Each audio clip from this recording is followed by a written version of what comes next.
അപ്പോൾ ഇന്നത്തെ ഈ ഒരു വീഡിയോയിലൂടെ കുറെ കാലമായിട്ടുള്ള നമ്മുടെ ഒരു സ്വപ്ന യാത്രയുടെ വിശേഷങ്ങളുമായിട്ടാണ് നമ്മൾ വന്നിരിക്കുന്നത്. ശരിക്കും പറഞ്ഞു കഴിഞ്ഞിട്ടുണ്ടെങ്കിൽ നമ്മൾ ബത്തേരിക്കാരുടെയൊക്കെ ഒരു സ്വകാര്യ അഹങ്കാരമാണ് ഈ ഒരു റൂട്ട്.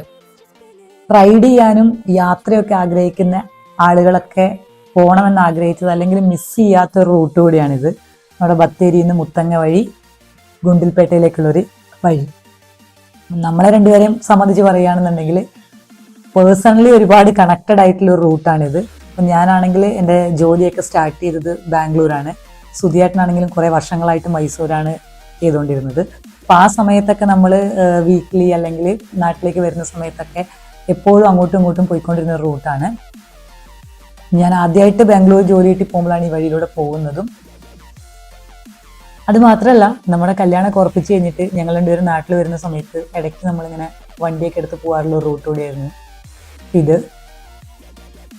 കല്യാണം കഴിഞ്ഞിട്ടാണെങ്കിലും ഒരാൾ മൈസൂരാണ്, ഒരാൾ എറണാകുളത്തുമായിരുന്നു. ആ സമയത്തും നമ്മൾ വീക്കെൻഡ്സിലൊക്കെ നാട്ടിൽ വരുമ്പോൾ ചെറിയൊരു മഴയൊക്കെയുള്ള സമയത്ത് കാറൊക്കെ എടുത്ത് നമ്മൾ ചുമ്മാ, അതപ്പോൾ നമ്മൾ ഒരുപാട് ദൂരമൊന്നും അങ്ങനെ പോകത്തില്ല, കുറച്ച് നമ്മുടെ കർണാടക ഫോറസ്റ്റ് ഒക്കെ സ്റ്റാർട്ട് ചെയ്യുന്നതിൻ്റെ അവിടെ വരെ പോയിട്ട് നമ്മൾ തിരിച്ചു വരാറാണ് പതിവ്.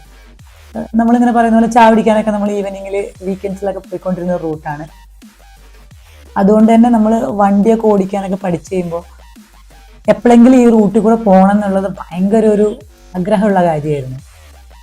അത് മാത്രമല്ല, നമുക്ക് പെട്ടെന്ന് കാറാണെങ്കിലും ബൈക്കാണെങ്കിലും ഒക്കെ നമുക്ക് പഠിക്കാൻ ഈസിയാണ്. കാരണം കർണാടകേൻ്റെ ഫോറസ്റ്റ് സ്റ്റാർട്ട് ചെയ്ത് കഴിഞ്ഞിട്ടുണ്ടെങ്കിൽ ഫുള്ള് ഹമ്പാണ് ഇടയ്ക്കിടയ്ക്ക്. അപ്പോൾ നമ്മൾ ഗിയർ മാറ്റാനും വണ്ടി കുറച്ചും കൂടെ നമുക്ക് ഹാൻഡിൽ ചെയ്യാനൊക്കെ നമ്മൾ ഒരുപാട് പഠിക്കും. ഒരുപാട് ആളുകൾ നമ്മൾ ബത്തേരി ആ ഒരു ഭാഗത്തുള്ളവരൊക്കെ വണ്ടി ഓടിക്കാൻ പഠിക്കാനൊക്കെ പോകുന്ന ഒരു റൂട്ട് കൂടിയാണിത്. ഇത് നമ്മൾ ഭയങ്കരമായിട്ട് മൈൻഡൊക്കെ റിലാക്സ്ഡ് ആവും. ഒരു പ്രത്യേക ഒരു ഫീലാണ് ഇതിലേക്ക് പോകുമ്പോൾ. ഒന്നാമത് കാടിനുള്ളിലൂടെയാണ് യാത്ര. അത് ഡിഫറെൻറ്റ് സ്റ്റേജസ് ആണ് കാട് ഓരോ ലൊക്കേഷനിലും. കർണാടക ഫോറസ്റ്റ് ഡിഫറെൻ്റ് ആണ്, കേരള ഫോറസ്റ്റ് ഡിഫറെൻ്റ് ആണ്. പിന്നെ അതിരാവിലെയൊക്കെയാണ് നമ്മൾ പോകുന്നതെന്നുണ്ടെങ്കിൽ ഒരുപാട് മൃഗങ്ങളെ നമുക്ക് കാണാൻ കഴിയും. പക്ഷെ ഇത്തവണ പോകുമ്പോൾ എനിക്കതൊരു ഭയങ്കര പേടിയും കൂടിയായിരുന്നു. കാരണം കുറേ നാളായിട്ട് നമ്മൾ വയനാട്ടിൽ വന്നു കഴിഞ്ഞിട്ട് വണ്ടി എടുത്ത് നമുക്ക് രണ്ടുപേർക്കും കൂടെ, അത് ഞാൻ ഡ്രൈവ് ചെയ്തിട്ട് മുത്തങ്ങ വഴി നമുക്ക് ഗുണ്ടൽപേട്ട പോകണം എന്നുള്ളത് ഭയങ്കര ആഗ്രഹമായിരുന്നു.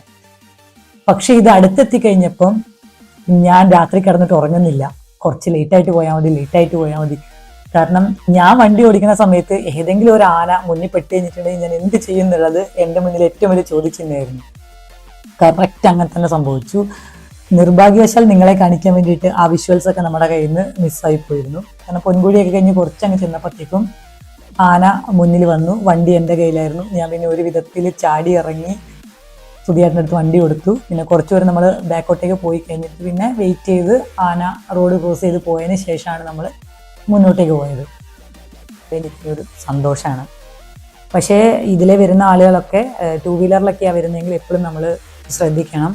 കാരണം എപ്പോഴാണ് ഒരു അറ്റാക്ക് ഉണ്ടാവുകയെന്ന് നമുക്ക് പറയാൻ പറ്റില്ല. അപ്പം അതുകൊണ്ട് പ്രത്യേകിച്ച് ഏർലി മോർണിംഗ് ഒക്കെ നമ്മൾ ടൂ വീലറിൽ വരുന്ന സമയത്ത് ഒന്നെങ്കിൽ ഹെവി വെഹിക്കിൾസ് ഒക്കെ വരുമ്പോൾ അതിൻ്റെ പിന്നാലെയൊക്കെ നമ്മൾ വരിക. ഒറ്റയ്ക്കൊക്കെ വരുമ്പോൾ കുറച്ച് റിസ്ക് ഉള്ള കാര്യമാണ്. ഇന്നിപ്പം ഞാനത് ഫേസ് ചെയ്തു.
ടൂ വീലറിൽ, അതായത് സ്കൂട്ടറിൽ ഞങ്ങൾ വന്നിട്ടുണ്ട് മൈസൂരേക്ക് പോകുന്ന വഴിക്ക്.